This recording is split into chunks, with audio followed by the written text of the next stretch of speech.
beliau mendidik kita semua anak bangsa, kalau sudah jadi orang besar, jangan lupa akan budaya yang diwariskan oleh nenek moyang kita. Ini yang saya salut terhadap beliau. Meskipun beliau hidup di hingar-bingarnya Jakarta, dengan berkelimpah narasi, tapi beliau masih peduli uri-uri budaya Jawa, karena beliau dari Jawa. Kalau di Flores mungkin saya kembangkan di sana ya. Apa? Dia pernah buat rekor wayang kulit ya, wayang yang mengelilingi berapa kabupaten kota di Jawa Tengah secara maraton. Nah, ini kan sangat luar biasa.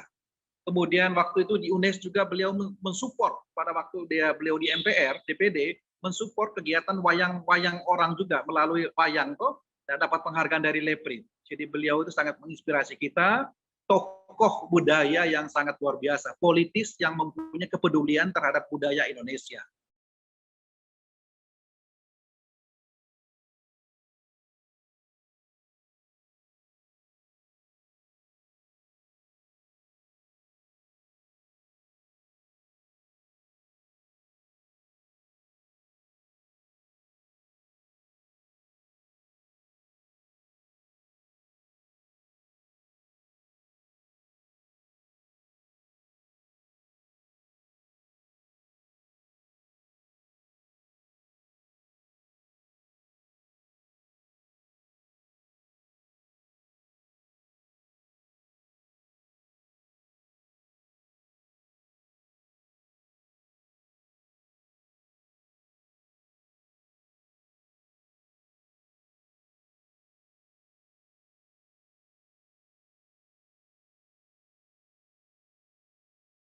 Assalamualaikum warahmatullahi wabarakatuh. Kembali lagi bersama saya Bambang GR Sadono di channel Bangsa TV, di mana pada channel ini kami mencatat prestasi, mendorong kreasi dan membangun motivasi. Pada hari ini kami datangkan tamu yang sangat spesial, yaitu Bapak Paulus Pangka SH yang menjadi Ketua Leprit atau Lembaga Prestasi Indonesia Sedunia.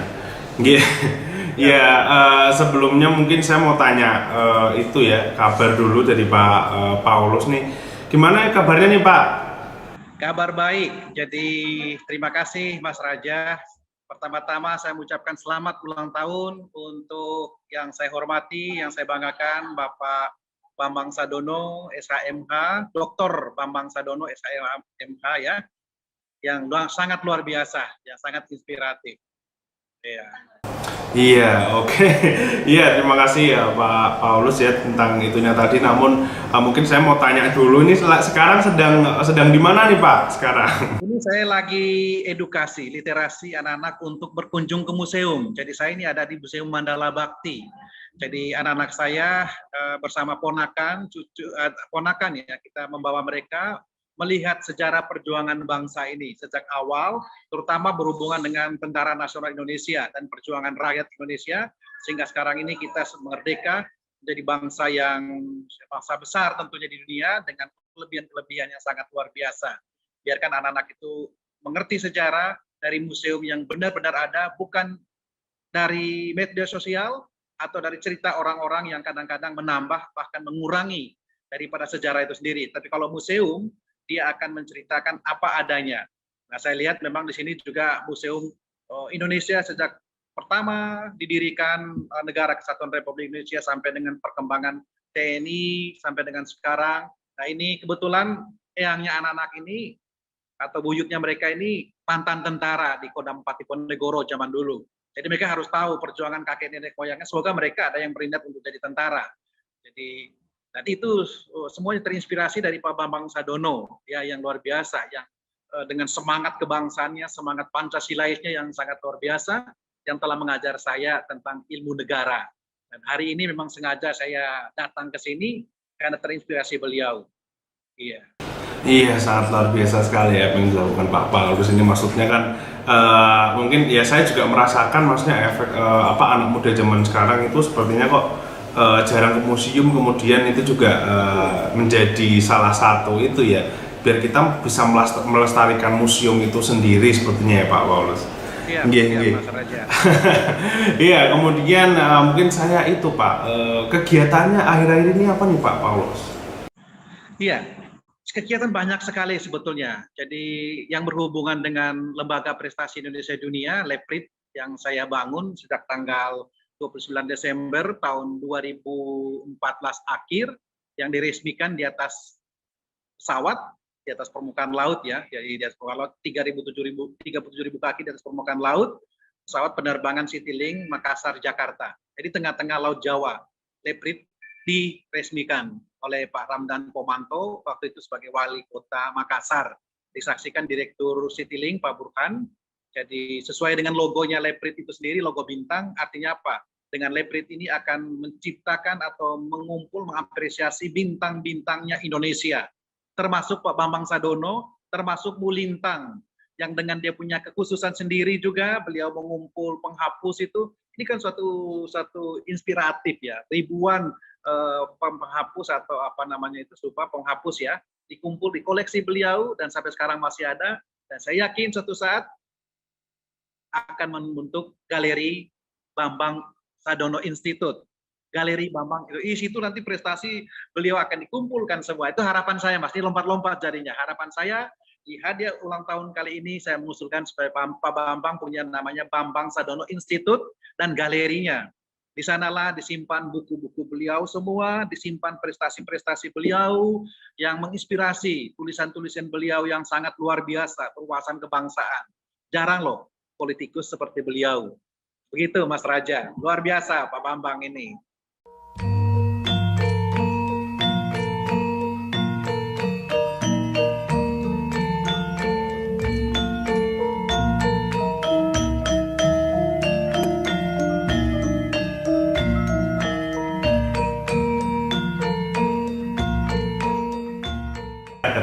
Iya, amin ya rabbal alamin ya. Semoga maksudnya ya, semoga segera terwujud ya, maksudnya seperti yang sudah dikatakan juga tadi Mbak Lintang, juga salah satu termasuk yang pernah masuk di LEPRID itu dengan koleksi penghapusnya ya.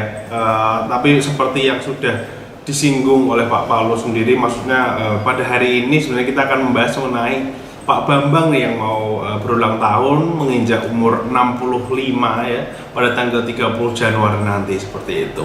Ya jadi tapi mungkin kita bisa bahas sedikit-sedikit tentang Pak Paulus nih, maksudnya kan mungkin bisa diceritakan Pak Paulus dulu pengalamannya bagaimana, dan katanya dari sejak kuliah kemudian pernah kerja di MURI juga sehingga kemudian yang membentuk LEPRID ini sendiri. Mungkin bisa diceritakan sedikit mengenai itu Pak Paulus. Iya, jadi saya memang kuliah di Fakultas Hukum Universitas Katolik Sugio Pranoto angkatan 89. Kemudian 3,5 tahun saya menyelesaikan kuliah dengan summa cum laude, jadi lulusan tercepat juga di Unika waktu itu. Kemudian saya bekerja tahun 94 di Jakarta, di suatu perusahaan yang internasional, yang memang sudah go internasional dan sudah berstandar ISO. Jadi saya juga dulu guru untuk guru untuk semacam pelatih ya, trainer ya untuk para karyawan di perusahaan itu, sampai dengan terakhir itu manajemen ISO 9001. Jadi yang didapat oleh perusahaan itu, dan saya total quality management dan lain sebagainya. Kemudian tahun 96 saya keluar dari sana, dari perusahaan itu, Grand Furnitama International ya. Kemudian saya bergabung dengan Pak Jaya Suprana. Nah, waktu itu saya bergabung dengan beliau, saya melamar bukan di museum, karena saya latar belakangnya mempelajari tentang sumber daya manusia. Ingin saya di personalianya satu perusahaan jamu jago tentunya kan, begitu. Nah, beliau menyuruh saya untuk membuat daftar pelatihan untuk jamu jago. Saya buat pelatihan dan materi-materi ini dari tingkat direktur sampai dengan tukang sapu, satpam, semua ada materinya saya buat. Nah, begitu saya sodorkan Pak Jaya, dia bilang, Paulus ini nggak bisa di sini, ini perusahaan masih tradisional dalam waktu itu ya. Dalam arti kan sudah umur-umur ada di sana kan mempekerjakan juga karyawan-karyawan yang umurnya yang tua ya, begitu. Jadi tidak bisa diterapkan. Nah, kalau gitu kamu kerja di MURI namanya. Saya nggak tahu itu apa MURI, Mas. Saya pikir Merah Koco zaman dulu. Karena saya memang nggak ngerti apa itu MURI. Tahun 96 saya bergabung itu. Nah, saya kemudian mengembangkan lembaga itu menjadi suatu lembaga yang sekarang sebagai salah satu lembaga pencatat prestasi rekor di Indonesia dan sudah berkembang. Kemudian tahun 2005 akhir saya pamit dengan Pak Jaya. saya mendirikan sendiri yang namanya Lembaga Prestasi Indonesia Dunia. Karena kalau di cover Muri semua tidak mungkin, penduduk Indonesia 250 juta. Ada yang tidak tercover. Oleh karena itu saya pamit beliau, kita sama-sama mendaftar, merekam jejak daripada orang-orang Indonesia yang berprestasi. Bukan hanya tingkat nasional, tapi juga ke tingkat dunia. Itu harapan saya, dan ternyata saya bisa mewujudkan, mendirikan Lembaga Prestasi Indonesia Dunia ini, dan dia berkembang juga dan mendapat apresiasi dari masyarakat. Hingga saat ini usianya sudah 7 tahun, lebih berapa hari, ya karena Desember ya, 29 Desember itu pemreskiannya, jadi 7 tahun lebih. Orang bilang, Mas Raja, kalau suatu perusahaan sudah melebihi dari 7 tahun, maka dia sudah kuat. Saya yakin Leprit juga begitu. Jadi Leprit ini sebagai satu lembaga rekor yang independen, berlegalitas resmi, dengan daftar merek terdaftar di Kementerian Hukum dan HAM dengan nama Lembaga Prestasi Indonesia Dunia, dengan logonya seperti yang saya pakai ini. Jadi logonya bintang. Bintang di tengahnya ada peta Indonesia, Negara Kesatuan Republik Indonesia. Di atasnya ada merah putih. Artinya apa, Mas Raja? Dengan semangat merah putih, Lembaga Prestasi Indonesia Dunia membawa prestasi-prestasi insan Indonesia ke tingkat dunia. Terus kalau orang bertanya gimana caranya Pak Paulus? Ini saatnya Leprit lahir di mana media sosial itu bisa menduniakan orang yang berprestasi, menjadi inspirasi bagi dunia. Termasuk Pak Bambang Sadono, sahabat. Saya ngomong sahabat jadinya, mentor saya. Beliau telah menginspirasi kita semua. Bayangkan beliau seorang politikus ya Mas. Seorang politikus, dia tidak melupakan kita. Saya pernah bekerja dengan Pak Bambang. Saya dapat didikan yang sangat luar biasa. Pada saat tahun 89, saya masih ingat, saya masih kuliah, tahun 90, saat banjir besar di Semarang. Saya ada di rumah beliau. Di rumah Pak Bambang, ayah Anda. Begitu. Saya waktu lupa urus koran sama urusan majalah seperti Mas Zainal Petir, itu sahabat saya. Jadi gitu. Kami di sana dididik oleh beliau, kemudian beliau ngomong, Pak Paulus, ayo bergabung dan majalah Beringin. Nah, di Beringin kita juga mencari iklan. Jadi kita sudah dididik untuk menjadi mandiri, dididik untuk bagaimana mengumpul rupiah, menghargai uang dan lain sebagainya. Waktu tidak ada yang terbuang, pulang kuliah tidak ada waktu, kita merapat ke Hanilo Barat. Saya masih ingat di Hanilo rumah beliau. Kemudian Beringin di Kiai Saleh itu, kita pergi bersama teman, muter sama Pak Zainal, dibagi tugas, kita kemana-mana. Kita dilatih untuk jadi wirausaha, kita jadi untuk menjadi pengusaha dan berani menerima tantangan. Bayangkan kalau ketuk pintu untuk menantar iklan kepada orang, ada yang nolak lah, ada yang suruh nunggu sampai berjam-jam. Nah, itu kesabaran. Nah, itu yang dilakukan kehidupan yang luar biasa dari Pak Bambang, seorang Pak Bambang Sadono yang sangat luar biasa. Dan beliau tidak lupa akan saya, akan teman-teman. Meskipun beliau sudah menjadi ketua umum Golkar, menjadi DPR RI, kemudian juga menjadi ketua DPD, beliau selalu bersilaturahmi dengan saya. Terutama saya yang saya hadapi. Beliau mengkontak saya, bayangkan mengkontak saya, Pak Paulus, bagaimana kalau seandainya prestasi-prestasi anak bangsa ini kita muatkan di media. Waktu itu beliau jadi pimpinan media di Jakarta. Saya lupa itu di Jakarta. Pernah beliau jadi pimpinan di samping Suara Merdeka, beliau dulu di Suara Karya. Suara Karya. Dan waktu itu kan secara paralel, secara bersambung, rekor-rekor Leprit itu dinaikkan di sana. Dan rekor-rekor Muri waktu itu. Jadi Muri berkembang itu berkat Pak Bambang juga, dan itu harus diamini dan diakui berkat Pak Bambang juga, karena beliau memviralkan melalui media Suara Karya waktu itu. Jadi dikenal oleh banyak orang, dan itu bermitra bersama saya. Kita kirim tiap kali rekor, kita kirim ke beliau, beliau naikkan melalui teman-teman pemberitaan di seluruh Indonesia. Ini yang luar biasa sebetulnya. Jadi Muri harus berutang jasa kepada Pak Bambang Sadono waktu itu, karena beliau juga ikut membesarkan melalui cara beliau. Di samping beliau juga keluarga besar Muri melalui rekor yang dibuat beliau. Beliau mendidik kita semua anak bangsa, kalau sudah jadi orang besar, jangan lupa akan budaya yang diwariskan oleh nenek moyang kita. Ini yang saya salut terhadap beliau. Meskipun beliau hidup di hingar-bingarnya Jakarta dengan berkelimpah narasi, tapi beliau masih peduli uri-uri budaya Jawa, karena beliau dari Jawa. Kalau di Flores mungkin saya kembangkan di sana ya. Apa? Dia pernah buat rekor wayang kulit ya, wayang yang mengelilingi berapa kabupaten kota di Jawa Tengah. secara maraton. Nah, ini kan sangat luar biasa. Kemudian waktu itu di UNES juga beliau mensupport pada waktu beliau di MPR, DPD, mensupport kegiatan wayang orang juga melalui wayang toh dan dapat penghargaan dari Lepri. Jadi beliau itu sangat menginspirasi kita, tokoh budaya yang sangat luar biasa, politis yang mempunyai kepedulian terhadap budaya Indonesia.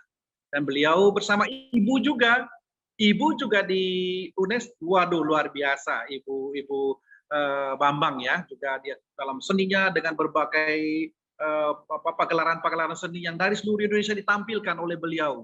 Nah ini kan jarang terjadi ya, di saat sekarang itu musimnya orang-orang itu kiblat ke barat lah, ke timur tengah lah, kemana lah, lupa dengan budaya asli Indonesia dan kostumnya yang khas. Kemudian dengan budaya yang sangat biasa. Ini yang saya salut dari Pak Bambang. Dan dengan mungkin pemirsa banyak yang menonton ini, mari kita mengikuti, mari kita melihat bagaimana seorang Bambang Sadono mewariskan budaya dan dia tidak tidur. Sudah umur 65 tapi dia berbuat sesuatu. Seperti kegiatan podcast seperti ini. Jadi beliau membentuk YouTube-nya sendiri. Tujuan itu apa? Bukan mencari uang beliau. Beliau sudah melebihi lah gitu. Tapi beliau mau mewariskan kepada kita semua termasuk Mas Raja tentunya sebagai junior Bambang Sadono junior. Jadi mewariskan bagaimana untuk menguri-uri budaya. Bagaimana orang-orang yang berprestasi di Jawa Tengah itu dinaikkan secara nasional, secara dunia melalui kegiatan seperti ini. Termasuk saya terima kasih sekali saya dijadikan sebagai sebagai narasumber memberi kesaksian hidup bagaimana kiprahnya Pak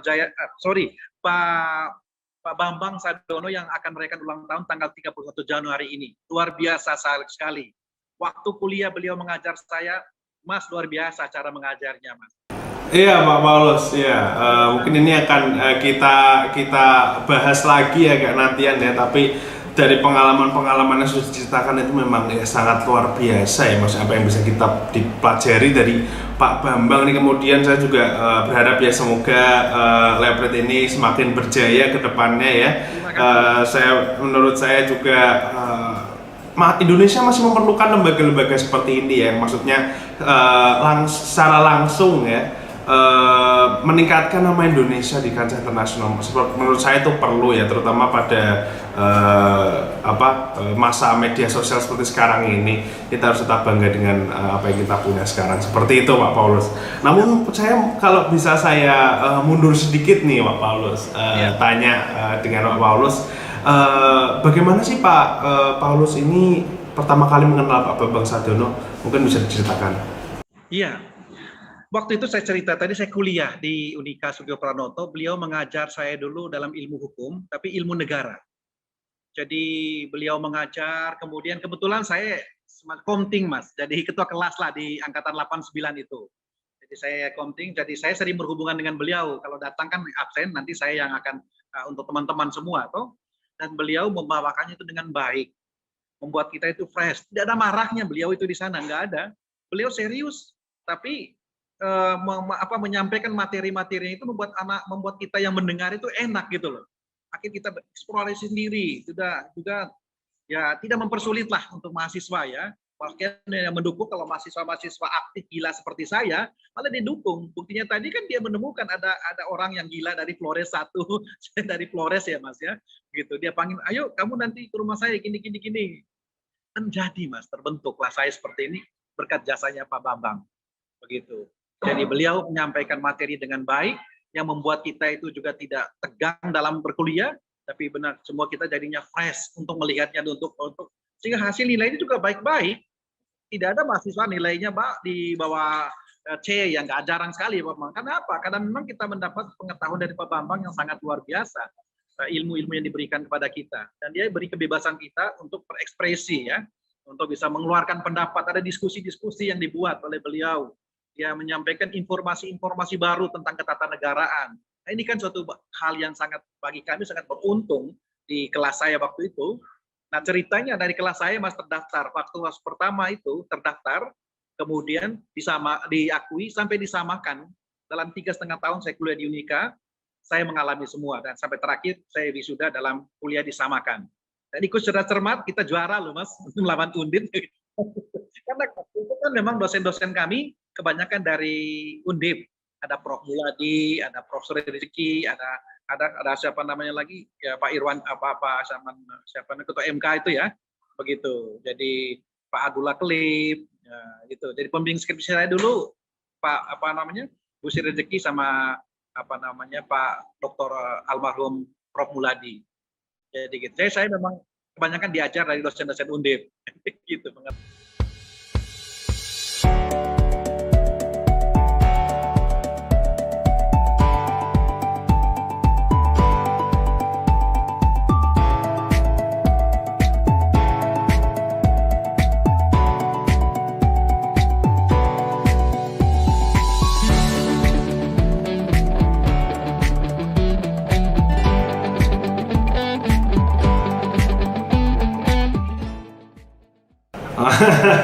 Iya iya.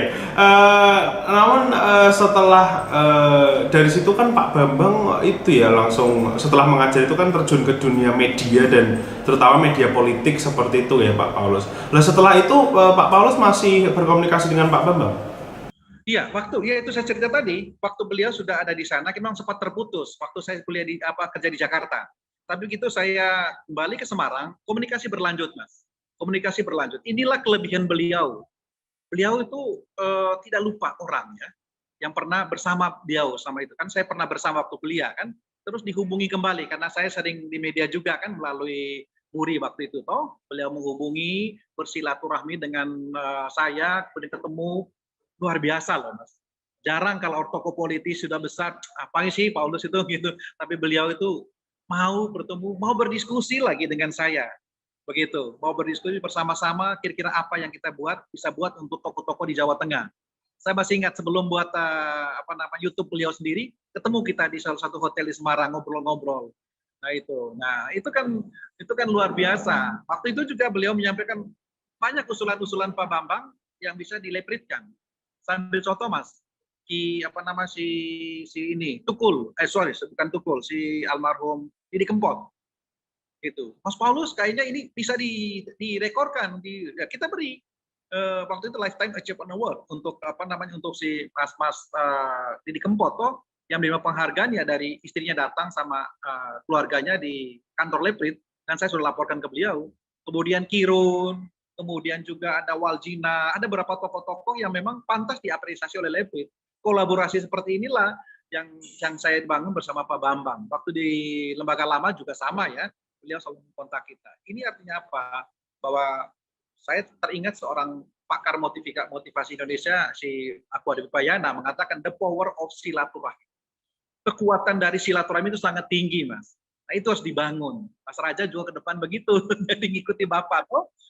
Komunikasi berlanjut. Nah, kalau mungkin saat ini dengan saya, mungkin suatu saat dengan anak saya sudah kerja ya, sudah kerja juga. Ya, pertama belajar di Leprit juga, tapi saya pikir coba dia belajar keluar dari jalur Leprit, jangan masuk dalam zona nyaman saya, harus keluar dulu, belajar di suatu perusahaan besar, ya sekarang sudah bekerja. Nah, meskipun saya didik juga, bahwa saya kan umur kita kan terbatas, Mas. Begitu. Ya, hidup kami ini ibaratnya hidup menanti ajal kan. Oleh karena itu pelan-pelan anak-anak itu dididik yang punya passion untuk seperti saya mau dengan hati tulus dan ikhlas mengapresiasi anak bangsa yang berprestasi diberi penghargaan begitu. Hanya masalahnya ini Mas, mungkin Mas Pak Paulus itu kan ada biaya-biaya juga yang masuk di sana. Ini yang jadi pemikiran saya untuk suatu saat itu lembaga ini akan beri penghargaan benar-benar tulus dan ikhlas tanpa ada biaya. Maka kita memang mencari kalau memang ada yang mensupport atau saya secara pribadi pun berusaha sekarang memang saya lagi di samping saya menanam investasi kecil ya di Flores kita rencana menanam yang namanya 10 hektar itu tanam durian musangking Mas. Itu kan hasilnya banyak. Kalau hasilnya sampai miliaran, orang-orang rekor nggak boleh dipungut biaya. Mereka sudah membuat suatu prestasi. Kalau kita minta uang dari sana kan malu rododonya gitu kan. Itu dalam pengertian saya loh. Moga-moga kedepannya bisa. Ini yang belum terwujud oleh saya. Sehingga anak-anak saya itu kenapa nggak bekerja di kantor Leprit, biar mereka cari uang di luar. Supaya mereka jangan mengharapkan uang dari Leprit ini. Begitu. Jadi donasi Leprit ini untuk mengembangkan Leprit sendiri, terutama bagi mereka yang memiliki lebih, silakan bantu untuk kita buat galeri Leprit yang kita sudah siapkan tanah 1000 meter di Kota Semarang. dengan konsep galeri di taman terbuka, yaitu di suatu tempat di Tembalang ada pohon jatinya sudah besar-besar. Nah itu nanti galerinya di situ. Jadi seperti yang ada di Taman KB itu kan ada foto-fotonya. Nanti suatu saat semua foto-foto yang rekor ada di bawah pohon jati itu. Jadi orang kalau ke sana pakai AC, jadi nggak usah energi. Nanti pakainya sinar matahari. Saya mendidik bahwa bangsa Indonesia energinya sangat banyak. Salah satunya kualitas matahari kan kualitas terbaik di dunia adalah matahari kita, mata Indonesia. Makanya itu menggunakan solar cell, tidak menggunakan listrik yang harus dibayar setiap bulan supaya nanti bisa langgeng ini barang toh. Begitu. Orang bisa nonton malam-malam itu cita-cita. Iya buat para penonton itu ya tadi pesan yang sudah disampaikan oleh Pak Paulus juga apabila ingin membantu Lepret itu bisa diperhatikan ya apa yang sudah dikatakan seperti itu. Namun itu Pak Paulus maksudnya tadi kan bilang tempat terputus ya, namun juga tersambung gara-gara Muri tadi itu ya. Berarti itu juga itu akan bersambung ke itu ya pada saat itu sepertinya Pak Bambang itu jadi ketua Partai Golkar Jawa Tengah. Betul. Itu bertahun 2005 itu nyambung ke yang wayangan di 35 kota dan kabupaten itu ya. Betul. Itu bisa diceritakan Pak itu bagaimana? Ya, beliau waktu itu kan membuat wayang itu. Jadi pagelaran wayang keliling itu kan dan beliau datang semua. Itu saya katakan tadi Mas. Jadi beliau tokoh politis, saya masih membuat penghargaan juga untuk beliau. Tokoh politis yang konsisten dengan budaya-budaya Indonesia. Ini luar biasa, lifetime achievement. Jarang saya ketemukan seorang tokoh politis itu yang punya peduli dan langsung bergerak. Dan dia jadi lakon juga di dalamnya. Bahkan, pasangan suami istri loh. Karena Bu Bambang juga punya kepedulian terhadap budaya-budaya Indonesia. Pasangan suami istri itu luar biasa. Ini belum saya temukan, yang passionnya sama. Begitu. Meskipun Bapak lebih ke politik, tapi kan ya politik budaya ini kan baik. Ya, jadi itu yang saya temukan pada saat beliau menjadi Ketua Umum Golkar dan beliau luar biasa bagaimana dia melakukan suatu uri-uri budaya. Waktu itu kan memang beliau jadi calon juga kan untuk pemimpin di Jawa Tengah. Rupanya gini Mas, kalau dulu pendekatan budaya di politik jadinya. Kalau pendekatan budaya zaman kerajaan dulu bisa masuk. Sekarang itu pendekatan budaya itu agak kurang diterima gitu. Karena dididik oleh pendekatan uang ya yang dipakai sekarang itu yang kadang-kadang dipakai itu politik yang sudah kurang bagus. Uang menjadi ya ini tradisi pemilihan kepala desa di tempat saya sekarang. Dulu nggak pakai uang, sekarang pakai uang Mas Raja. Padahal di Flores dulu pemilihan kepala desa itu nggak pakai uang, sekarang itu pakai uang, beli suara. Nah ini yang betul. Kalau kita melalui pendekatan budaya, ayo kita berbudaya mensosialisasikan diri. Rupanya saat ini sudah agak susah memang ya, agak susah. Makanya dengan kegiatan dilakukan oleh Pak Bambang ini luar biasa. Nilai yang bisa diambil oleh Pak Bambang waktu itu, yaitu uri-uri budaya Jawa melalui wayang itu sangat baik sebetulnya. Dan itu dilakukan oleh penyebaran dulu waktu zaman kerajaan dulu kan melalui wayang juga. Mereka menyampaikan informasi pembangunan, itu kan yang disampaikan Pak Bambang. Melalui karya-karya Golkar waktu itu kan, disampaikan melalui pesan-pesan budaya itu lewat wayang itu. Nah gitu. Iya, itu juga sepertinya buat yang Lepret itu juga ya pada saat itu sepertinya wayangan di MPR RI itu 2 dalang itu yang untuk Lepret seperti itu ya Pak Paulus yang beliau lakukan. Bahwa untuk mewartakan sesuatu pesan-pesan pembangunan itu bisa melalui wayang gitu. Kan di sana diceritain bagaimana untuk menjadi orang yang baik dan benar. Bagaimana menjadi seorang Pancasilais kan waktu itu kan waktu beliau ketua MPR kan waktu MPR dulu kan beliau membuat rekor Lepret. Nah itu di sana jadi tempat juga untuk mewartakan Pancasila kepada masyarakat kan gitu. Nah raja-raja zaman dulu kan menyampaikan lewat wayang untuk punya kepentingan toh. Nah pada saat MPR mewartakan Pancasila ini kepada masyarakat dengan cara seperti itu, pesan-pesan bagaimana persatuan, musyawarah mufakat, bagaimana tentang keadilan sosial, itu disampaikan melalui pesan-pesan budaya. Dan itu dilakukan oleh Pak Bambang. Jarang orang melakukan itu. Biasanya sekarang kan melalui kegiatan-kegiatan yang sifatnya langsung ke pemberdayaan ekonomi lah, apa segala macam toh. Tapi kalau pendekatan budaya ini harus terus dilakukan, terus dikembangkan sebagaimana yang telah diinspirasi oleh Pak Bambang Sadono yang sangat luar biasa. Iya, ini bisa saya bilang mungkin juga menjadi salah satu keistimewaan ya, maksudnya setelah saya amati sendiri memang tidak banyak ya, maksudnya sosok seperti Pak Bambang yang pedulinya dengan kebudayaan itu karena memang budaya sudah menjadi bagian dari kehidupan Pak Sejarah Bambang itu kehidupan sendiri manusia dan itu lekat istri. dengan budaya, betul, betul Mas Raja. Ya. Iya, jika begitu mungkin ini akan lanjut ke pertanyaan selanjutnya Pak Paulus ya. Jadi setelah beberapa kali diwawancarai ya di YouTube-nya Pak Bambang nih, kemudian setelah bisa dibilang sudah bekerja sama atau komunikasi dengan Pak Bambang sekian lama ya, maksudnya dari tadi mengajar, kemudian di Muri juga, itu apa sih kesan yang paling didapat dari Pak Bambang Sadono nih, dari Pak Paulus? Kesan yang pertama ya Mas, terus terang itu di samping tadi ajaran budaya yang beliau sampaikan, bahwa beliau adalah orang yang sangat rendah hati.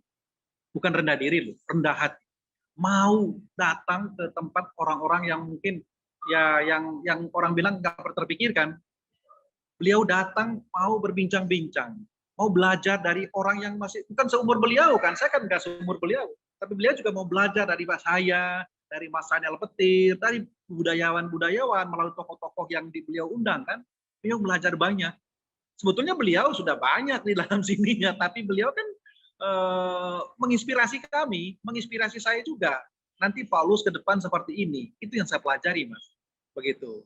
Jangan karena kita sudah gede tidak mau belajar dari Mas Raja, kan nggak mungkin seperti itu. Kita harus belajar dengan generasi-generasi muda ini supaya kita juga tidak ketinggalan zaman, dan itu dilakukan oleh Pak Bambang Sadono yang sangat luar biasa. Selalu menginspirasi kita, dan dia selalu membangun komunikasi. Saya katakan tadi the power of silaturahmi. Pak Bambang benar-benar melakukan itu. Dan kalau semua kita setiap hari kita membangun komunikasi dengan siapapun, minimum satu hari 5 orang lah kita hubung melalui WhatsApp atau melalui pertemuan langsung, itu yang disebut dengan kekuatan daripada komunikasi. The power of silaturahim. Kalau bahasa sekarang komunikasi ya, begitu. Dan itu dilakukan oleh Pak Bambang.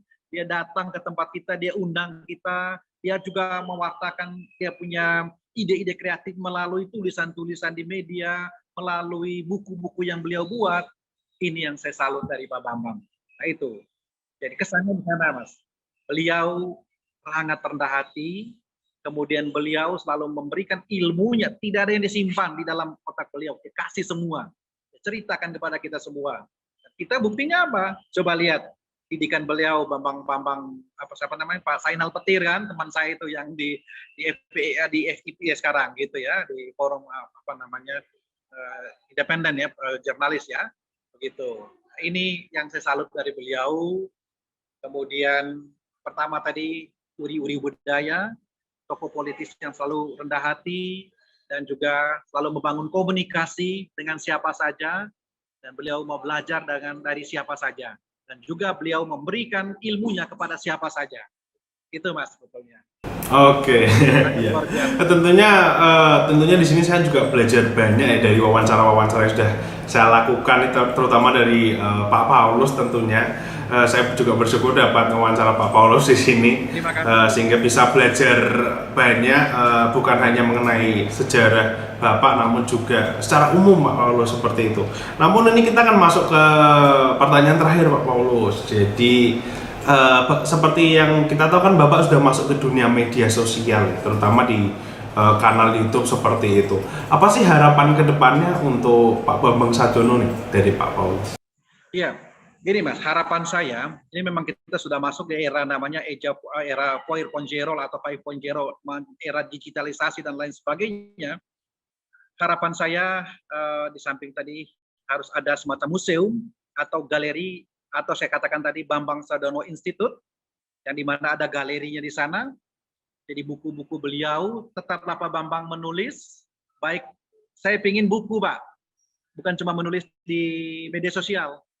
Hari Senin yang lalu Mas, saya ke satu kota di Magelang. Di sana guru, kepala sekolah, siswa dan karyawan itu mereka menulis buku sebanyak 66 buku diluncurkan pada satu hari sekaligus. Leprit memberi penghargaan. Saya lihat itu Pak Bambang itu selalu menulis buku juga. Jangan berhenti Pak untuk menulis buku Pak Bambang. Di samping itu buku itu masuk di dalam media sosial digital, buku digital begitu, tapi juga ada buku yang bisa dibaca langsung. Kenapa saya katakan literasi menulis dan membaca ini penting? Karena kalau kita berhadapan membaca melalui handphone atau jenis lainnya, maka mata kita cepat rusak, Mas. Begitu. Tapi kalau kita membaca buku, kita berbuka, itu akan melatih saraf-saraf kita lebih baik dibanding dengan kita melihat melalui media sosial atau melalui handphone seperti ini. Jadi teruslah Pak Bambang berkarya untuk nusa dan bangsa. Terima kasih Pak Bambang telah menginspirasi kami melalui karya-karya, inovasi-inovasi yang Pak Bambang berikan kepada bangsa dan negara ini. Politikus, budayawan yang secara konsisten dan kontinu selalu menguri-uri budaya bangsa. Terima kasih. Selamat ulang tahun Pak Bambang. Saya tunggu galeri Bambang Sadono Institute-nya. Terima kasih.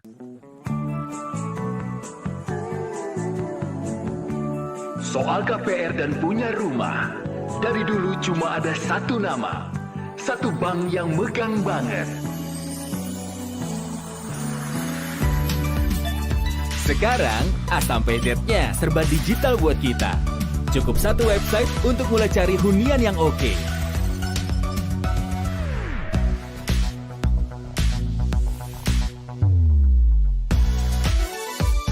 Lagi sesibuk apapun, cukup satu fitur ngajuin KPR online.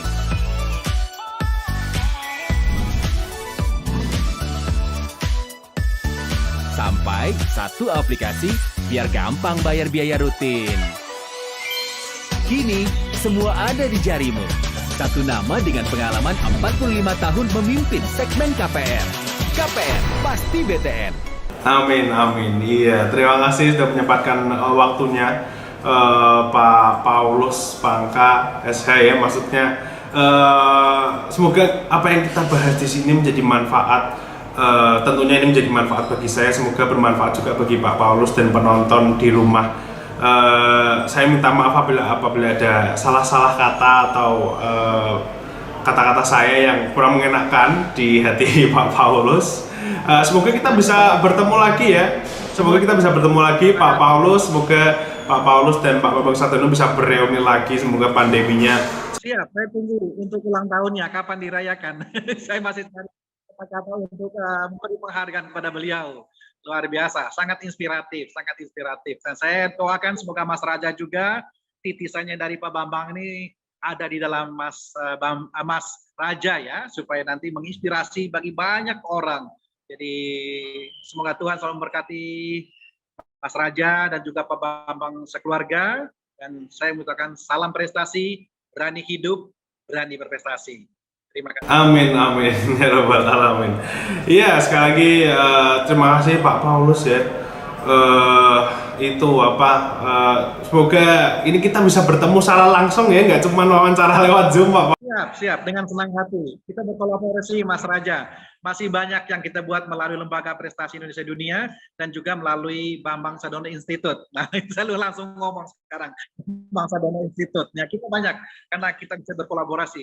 Ya, di saat sekarang ini ada penggerusan dari nilai-nilai budaya bangsa, kemudian pemahaman-pemahaman kepada kenegaraan. Itu kalau kita berkolaborasi begini kan lebih baik. Oke, saya tunggu kapan kita bertemu. Siap, dengan senang hati, Mas Raja. Siap, jika begitu selesai sudah ya sesi kita hari ini. Sekian dari saya Bambang GR Sadono. Wassalamualaikum warahmatullahi wabarakatuh. Tetap di channel Bangsa TV.